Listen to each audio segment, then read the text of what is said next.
Bonjour à tous, je suis Nadia de Trail Session Magazine et aujourd'hui c'est à notre tour de parler de nous pour que vous puissiez nous connaître un peu mieux. A tout de suite. Bonjour, c'est Vanessa de Trail Session. Je suis professeure des écoles, donc après avoir été en agence de communication pendant très longtemps, je suis devenue maîtresse d'école et honnêtement ça me plaît, j'adore ça, c'est un métier qui me permet d'être très curieuse, de faire des choses différentes chaque année parce que sinon je m'ennuie et voilà. Et à côté de ça, je suis prof de yoga et de méditation pour les enfants et les adolescents parce que bon, j'adore enseigner et transmettre, c'est mon truc. À l'occasion de la petite présentation de l'équipe, eh bien c'est à mon tour de me prêter un peu aux questions que l'on m'a posées. Et la première était de savoir un peu qui j'étais. Donc certains ont pu déjà un peu m'apercevoir sur les réseaux lorsque je courais avec ma petite dernière en poussette. C'était l'une de mes spécialités et j'ai beaucoup apprécié puisque je l'ai fait pendant 3 ans avec des défis plus ou moins sympathiques, dont un semi-marathon qui m'a profondément marqué, qui restera mon plus beau souvenir en course à pied, c'est certain.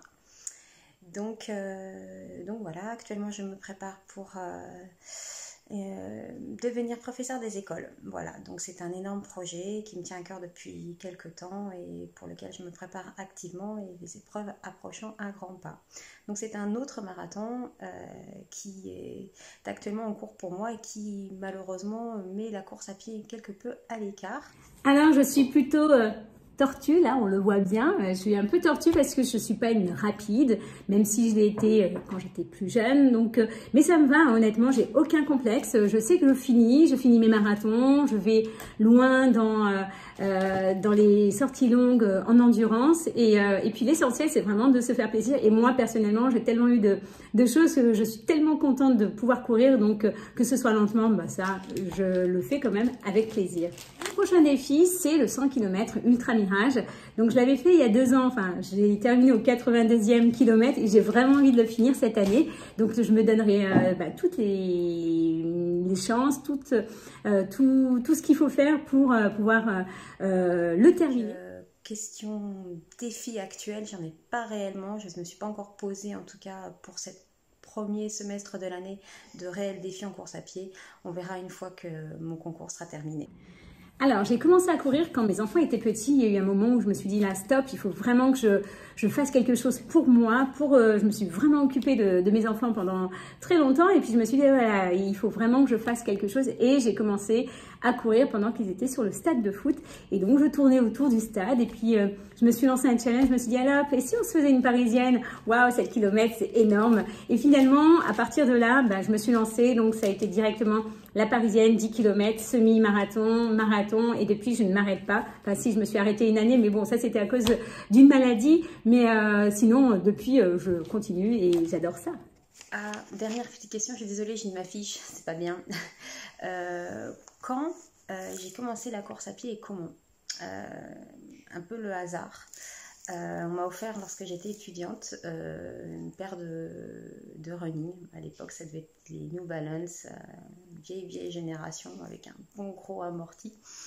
Et du coup, comme j'avais très peu de temps, j'avais pas énormément d'argent non plus, mais la course à pied c'est devenu le sport qui me permettait de m'évader un peu, de sortir de mes cours pour pas grand chose finalement, parce qu'à l'époque on n'avait pas, c'était fin des années 90, début des années 2000, on n'avait pas toutes ces montres connectées, tout ce matériel qu'il existe aujourd'hui. Donc il fallait un t-shirt, un short et puis une paire de baskets. Et ça rentrait dans mes moyens de l'époque et du coup je me suis prise au jeu finalement. Et c'était un moyen libre et peu cher de pratiquer une activité sportive lorsque j'étais étudiante. Et puis lorsque je suis rentrée dans le monde dans le travail, tout simplement, dans une activité professionnelle, et bien j'ai conservé cette envie de continuer la course à pied. En arrivant en région parisienne, je me suis laissée aller à quelques courses sur bitume sur Paris, mais c'était pas du tout ma tasse de thé. Et j'ai très vite pris le chemin des trails longs, on va dire, jusqu'à l'éco-trail de Paris, 50 km, qui je crois a été ma première vraie longue distance. Puis j'en ai eu d'autres la Saint-Élion et d'autres 50 km par la suite qui se sont accumulés jusqu'à l'arrivée des 3 enfants où là on prend des pauses plus ou moins longues et puis on prend le temps aussi de vivre d'autres moments parce que la course à pied ça reste un fil rouge dans une existence mais ce n'est pas la seule activité et je pense que pour durer il faut aussi savoir s'écouter et prendre du temps pour aller vers d'autres disciplines ou en tout cas les croiser avec la course à pied. Donc ça je pense que c'est un très bon moyen de durer pour s'éviter des pépins, des blessures, mais également pour ne pas laisser installer une certaine forme de lassitude. Donc voilà, croisez, faites du vélo, de la natation, du roller, jouez avec vos enfants, profitez, savourez les petits instants et vous reviendrez avec beaucoup plus d'envie, d'entrain pour vos prochains défis. Courir au féminin, c'est retrouver que toutes les femmes puissent se lancer des défis, avancer, courir, bouger, entre elles ou avec d'autres, hein, enfin avec des garçons, il n'y a aucun problème. Et c'est surtout arriver à les motiver, arriver à inspirer les femmes à aller en compétition ou pas, mais de se donner les moyens de pouvoir bouger. Et ça, c'est vraiment très très important pour moi. On m'a souvent aussi demandé ce qu'était pour moi courir au féminin. Après avoir couru avec mes 3 enfants, mais essentiellement avec la petite dernière, pour moi, courir au féminin, c'est dans le cadre du statut de maman, c'est se rapproprier son corps. Une fois la grossesse terminée, c'est des étapes qui ne sont pas forcément évidentes. Et la course à pied est un bon levier, je pense, pour s'affranchir un peu de tout le poids de la grossesse et de toutes les difficultés qu'on a pu avoir d'un point de vue physique sur la grossesse. Donc c'est pour moi en tout cas courir au féminin, c'est déjà ça. Avant n'importe quel objectif, avant les chronos, avant les distances, c'est déjà ça, c'est de pouvoir se réapproprier un corps qui n'a plus été réellement le sien pendant 9 mois. J'ai plein de petits trucs pour déstresser avant une course, donc je pourrais écrire un article entier, mais c'est vrai qu'en général, je me mets dans ma bulle et quand je suis seule dans ma bulle, eh ben, j'arrive mieux à me concentrer, à me recentrer sur moi-même, comme on dit. Mais sinon, comme je prends toujours, très souvent le départ avec des copains, des copines, eh bien, je pense que la meilleure façon de déstresser, c'est de rigoler. Et puis, quand je suis toute seule, parfois, ça m'arrive de rigoler avec des gens que je ne connais pas.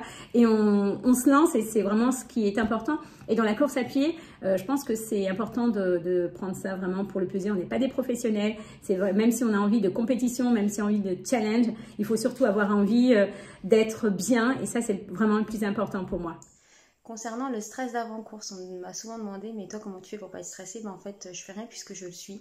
Et que pour moi, jusqu'à la ligne de départ, c'est un vrai stress. J'en viens à me demander ce que je fais là. J'ai plus envie de courir. J'ai envie de me cacher sous ma couette bien au chaud et d'y rester. Donc, j'ai pas de remède anti-stress. Je sais que le stress se lève généralement au bout de quelques kilomètres après le départ de la course. Et je prends petit à petit plaisir à me fondre dans la course, mais pour ça il faut du temps et donc je ne suis pas une grande compétitrice en soi, justement parce que je ne trouve pas le grand plaisir. Celui qui vous booste jusqu'à la ligne de départ, c'est pas réellement ma tasse de café. Donc, mais bien, j'espère que cette petite présentation vous en a appris un peu plus sur moi et puis je vous souhaite une excellente journée. J'espère vous croiser très prochainement sur les routes ou peut-être plutôt sur les chemins quand même. À bientôt!